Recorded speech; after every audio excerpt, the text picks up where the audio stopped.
Guys, Happy New Year and welcome to the very first episode of the Quimby Chronicles Momcast. It is Celebrate Life this week, and in honor of that, we're going to be discussing some self-care. So, in discussing self-care, we're going to actually talk about what self-care actually is, what it's defined as, what it looks like for us, our barriers that, prevent us from doing self-care on a regular basis, and how we overcome those barriers. I can't talk this morning. You ready? I'm ready. Are you ready? I'm ready. Let's do this. All right, so let's talk self-care. Before we talk about what self-care looks like to us, what we're going to do is see how it's defined. So self-care is defined as, according to Oxford Languages, it is the practice of taking an active role in protecting one's own well-being and happiness. All right, so you got all that? Taking an active role. That's the part that, for me, is so hard, and I'm gonna gather that it's that way for all moms. But it's the taking an active role, because so many times we just let our stuff fall by the wayside in like trying to do things for our kids, making sure our kids are good, making sure the house is good. You are making sure everybody else's, well-being is uplifted, but all the meanwhile, you're pouring from a cup that's empty because you're not pouring into yourself. So, one of our big goals this year is to continue to incorporate self-care, active self-care, consistent self-care, so that way we can pour into who we need to pour into without draining ourselves. So let's talk about what self-care looks like. What does self-care look like for you? I would say self-care for me looks like being able to take a shower that's longer than maybe 2 minutes, or being able to do a face mask, or going to get your nails done. She don't really need no more than 2 minutes, but whatever. Go on. We digress. We digress. That's the time that you used to wind down in the shower or put on a concert, whichever your vibe is. Because I know I will sure do both. I will decompress, but I will also put on an entire performance. And I'm definitely with the concert vibe myself. I actually bought some Amazon Echo, the little pods, so that we could all sing in the bathroom. Because who doesn't like a good shower concert? Who doesn't? Okay? Because, I used to be T-Bars from TLC back in the day, but, now my voice is a little... So, vocal cords, they're not what they used to be. But still, okay? Still. Who doesn't love a shower concert? So you talked about the self-care you talked about is like regular stuff that we should be able to do. But if you were to dream up the perfect day of self-care, what would that look like, you think? Oh, wow. Perfect day of self-care. I'm not really much of a breakfast person anymore, but I have been on a hot chocolate kick as of the past couple of months. I've been on a hot chocolate kick, but killing it. Not really eating breakfast that much anymore. I used to love eating breakfast. I would say, so waking up, getting some hot chocolate, and I don't even know, just having some time where I'm not hearing mommy every 3 seconds, or someone's crying because they need me. Just uninterrupted moment, or just silence. That wouldn't even have to be the whole day. I would just need just a little chunk out of the day. I know that's right. and that's the difference in, being a newer mom and having been a mom for a while and having older kids, thank you, Jesus. Because I was there, okay? 2 kids under 2, like I was there. But, so my idea of self-care was that. It was, I need peace and, stuff like that. But as my kids have gotten older and, they've started being able to fend for themselves, with the exception of Lyric, I'll just ball out. I'll just be like, hey, excuse me, can you watch your sister? Because I'm gonna go. And it'll be anything from going to have a meal with one of my friends. I don't have that many, but going to have a meal with one of my friends. I'm going to get my nails done, or my toe. Well, not so much my nails anymore, but getting my toes done and stuff like that. Those things. Those are things that refill my cup. Reading, botanical gardens, honey, because I love me some plants and some flowers. So just regular stuff, but places where I could let my hair down and, I can relax and I don't have to think about what's for dinner. I don't have to think about who didn't do their chores. I don't have to think about any of that stuff. So, I don't have that constant nagging of those responsibilities, in the back of my head. So, it don't take much for me, honey. Sure, not much at all. So that's what self-care looks like for us. So next we'll talk about the barriers that prevent us from being able to do this decompression and being able to do the things that pour into ourselves. So what do you think are some boundaries that prevent you from doing self-care or even having self-care be a thought?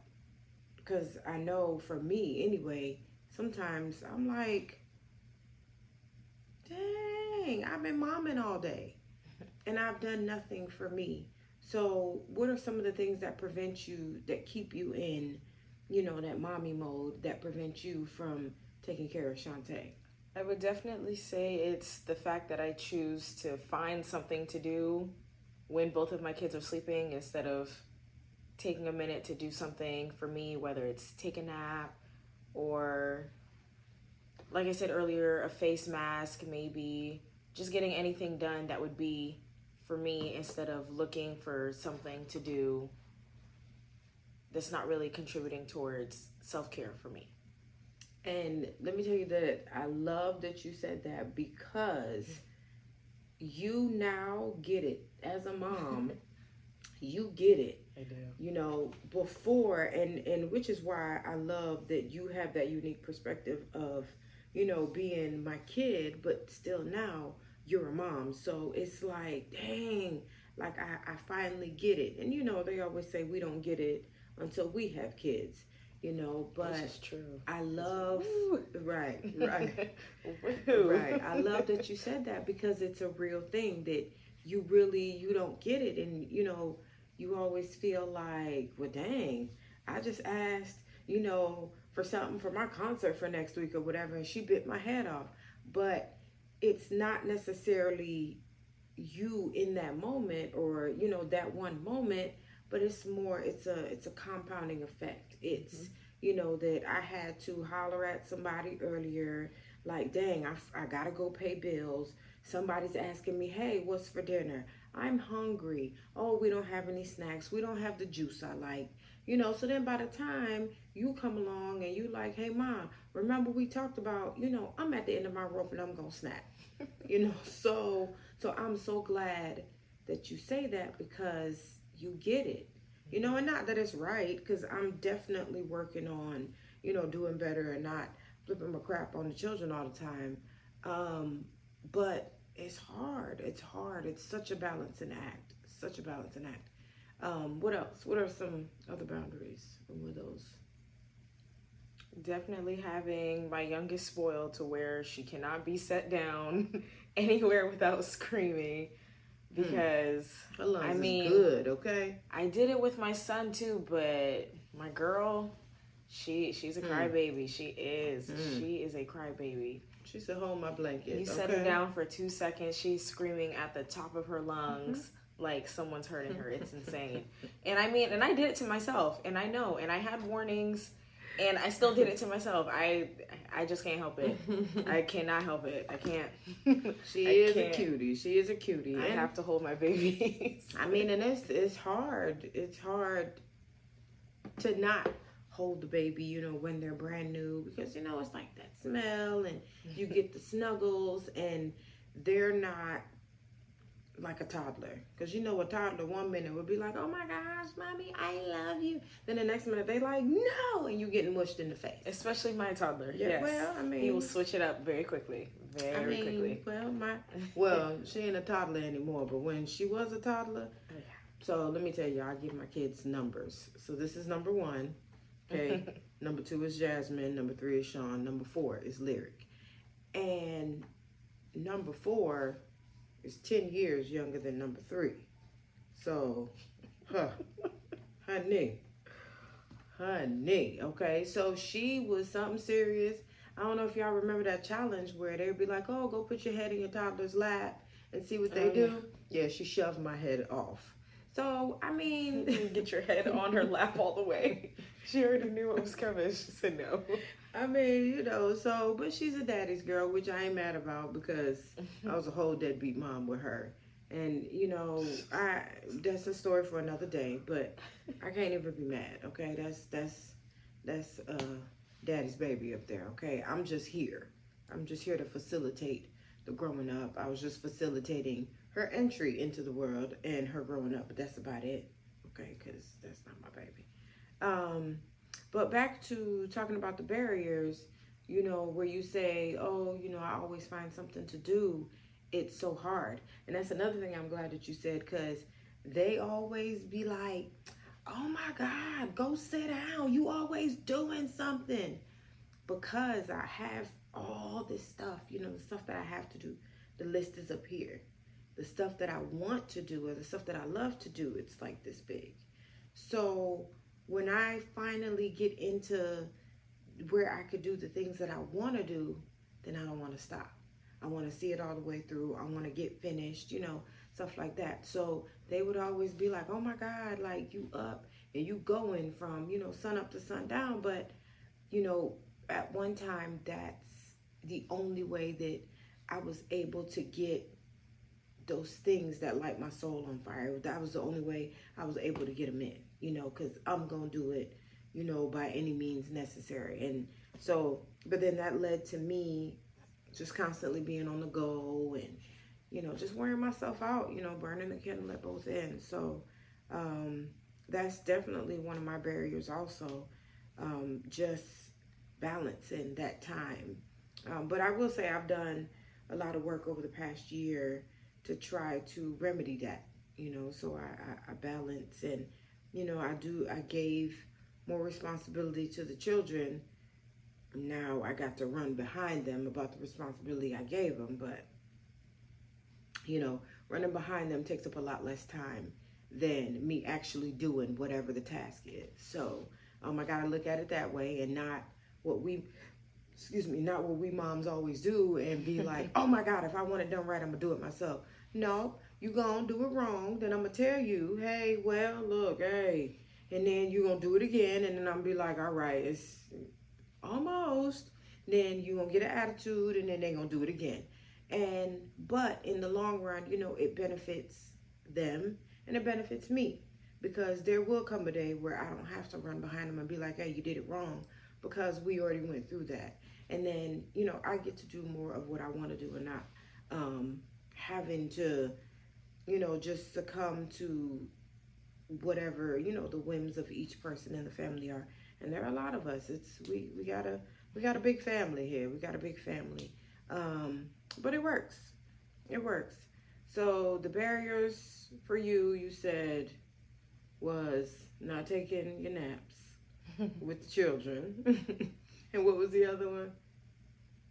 It was feeling like you had to do something all the time. I thought it was one more.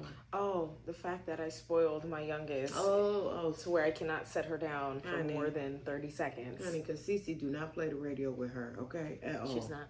She gets me all the way together. It's okay. It's okay. She said, let me humble you real quick. Oh, you thought the first one was easy? See? Second, number two.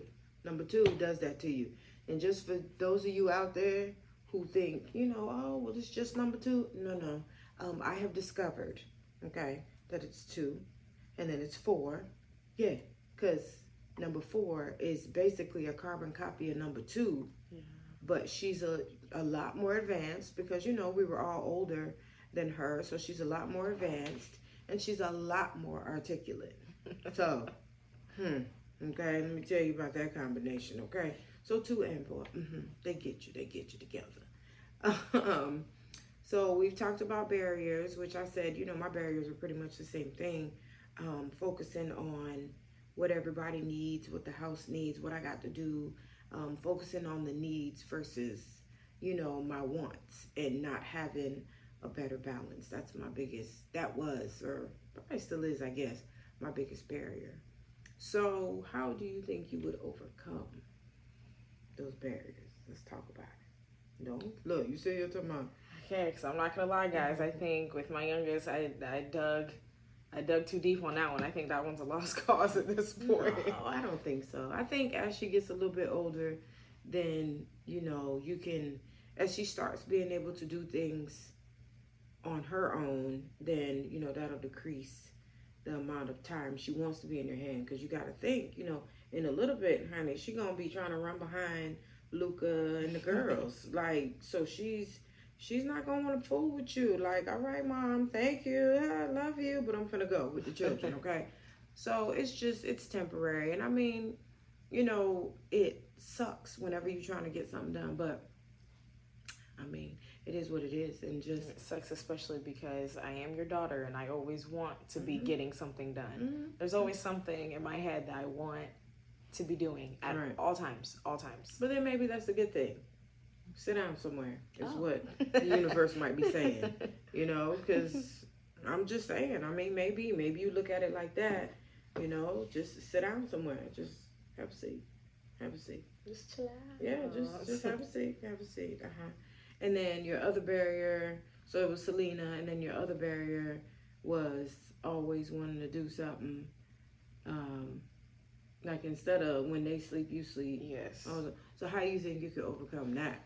I would say down the line when my youngest is able to be on a schedule, that'd be a lot easier.